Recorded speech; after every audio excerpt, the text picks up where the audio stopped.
అస్వస్థత కారణంగా ఎన్నికల ప్రచారానికి స్వల్ప విరామం ఇచ్చిన జనసేనాని మళ్ళీ ప్రచార కథన రంగంలోకి దిగనున్నారు. ఈ నెల 6 నుంచి ఉత్తరాంధ్రలో పవన్ కళ్యాణ్ వరాహి విజయభేరి యాత్ర చేపట్టనున్నారు.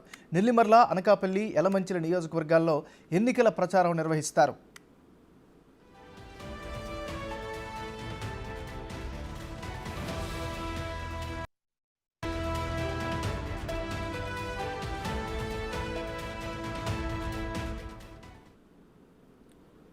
ఇటీవల పిఠాపురంలో ప్రచారం చేసిన పవన్ కళ్యాణ్ విస్తృతంగా నియోజకవర్గంలోని గ్రామాల్లో పర్యటించారు. అక్కడ స్థానికంగా ఉన్న సమస్యలతో పాటు జనంతో మమేకమయ్యారు. ఆ తర్వాత తెనాలిలో ప్రచారం చేపట్టాల్సి ఉన్నప్పటికీ జ్వరం కారణంగా తెనాలి పర్యటనను రద్దు చేసుకున్నారు. తాజాగా రేపటి నుంచి ఉత్తరాంధ్ర వేదికగా ప్రచారానికి సిద్ధమవుతున్నారు.